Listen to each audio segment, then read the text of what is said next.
Hello guys, চলে আসলাম নতুন একটা আবার ব্লগ নিয়ে। তো কেমন আছো তোমরা সবাই? আশা করছি তোমরা অনেক অনেক অনেক ভালো আছো আর আমি ভালো আছি।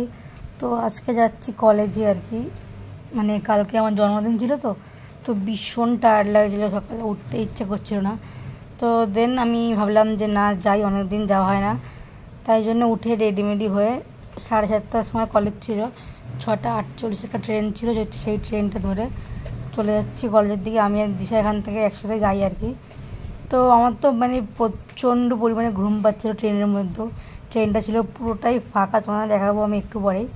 তো তোমার দেখো দেখো ট্রেনটা পুরো ফাঁকা, মানে এর মানে শুয়ে শুয়ে যাওয়া যাবে। আমার তো মানে প্রচণ্ড ঘুম পেয়ে গেছিলো, ভাবলাম যে ট্রেনের মধ্যে একটু ঘুমিয়ে নিই। বাট যেহেতু আমাদের 2টো স্টেশন পরে নামতে, ট্রেন থেকে নেমে চলে গেলাম কলেজের দিকে হেঁটে হেঁটে। ট্রেন থেকে নেমে হয়তো 2 থেকে 3 মিনিট কি 4 মিনিট হাঁটতে হয়, বেশিক্ষণ লাগে না, হেঁটে হেঁটেই যাওয়া যায় আর কি। তো আমরা চলে গেলাম, এই যে আমাদের কলেজ, দেখো বড় করে লেখা আছে গোবরডাঙ্গা হিন্দু কলেজ।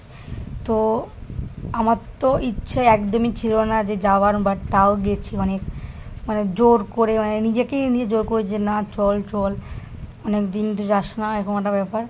তো তারপর চলে গেলাম ক্লাসরুমের দিকে, যেহেতু আমাদের ফার্স্ট ক্লাস ছিল বাংলা। তো আমার তো মানে আমি এখনও ঠিক করে রুমগুলো চিনতে পারিনি যে কোন রুমে কোন ক্লাস হবে বা কোনটা কোন রুম হবে। আমি যখন নতুন, টাইম তো লাগবেই। কিন্তু এই কলেজটা খুবই সুন্দর, তুমি দেখো, মানে ভীষণই সুন্দর একটা কলেজ।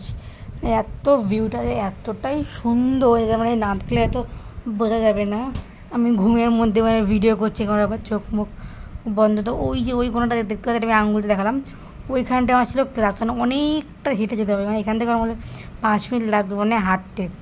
অনেকটা যেহেতু অনেকটা এলাকা জুড়েই কলেজটা, অনেকটা জায়গা জুড়ে। তো ওই যে ওই শেষ মাথায়, মাঠের শেষ মাথায় আমাদের কলেজ, আর এটা হচ্ছে আমাদের কলেজের মাঠ, আর মাঠের শেষ মাথায় তোমার ক্লাস।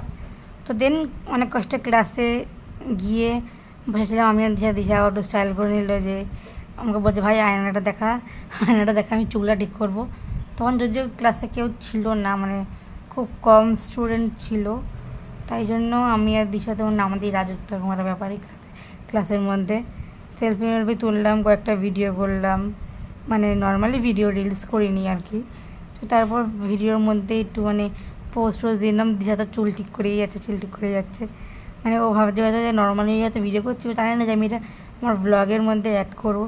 বাট কই নেই, কোনো ব্যাপার না, কোনো সমস্যা নেই কোনো কিছুতেই। তো ক্লাস হবে, ক্লাসে করাবো, কিছু খেয়ে নেবো। তো চলে গেলাম একটা দোকানে, কচুরির দোকানে, যেহেতু আমাদের ক্যান্টিন এখনও খোলেনি, আমাদের মর্নিং কলেজ, অত সকালে ক্যান্টিন খোলে না, তাই জন্য একটা কচুরির দোকানে চলে গেলাম। আমি দিশা কচুরি খাওয়ার জন্য, যেহেতু ভীষণ খিদা পেয়েছিল, ভীষণ। তো এই যে দিশা বসে আছে, দেখো বসে টাকা ছিল হয়তো, যে আগের দিয়ে টাকা বের করে আছে, বড়লোক মানুষ তো অনেক টাকা তো গুনতে হয়। তো তো আমি আবার তাকে হাসলাম যে কী রে, তো অনেক বড়লোক হয়ে গেছিস, এখন থেকে টাকা গুনতে শুরু করে দিচ্ছিস, সেরকম ব্যাপার। তো দেন এই যে আমাদের কচুরি আর ছোলার ডাল, মেবি আমি নাম জানি না, খেলাম, খেতে চলে আসলাম বাড়িতে সোজা। ভীষণ টায়ার্ড লাগছিলো। তো আজকের ব্লগটা ছিল আমার এই অবধি, যেমন গুরু লাফালাফি করছে। তো ব্লগটা ভালো অবশ্যই লাইক কমেন্ট শেয়ার করে দিও, আর এরকম ব্লগ আরও দেখতে চাইলে আরও সাপোর্ট করো আমাকে, যাতে এরকম ব্লগ আমি আরও পোস্ট করি। তো ততক্ষণের জন্য টাটা, বাই বাই।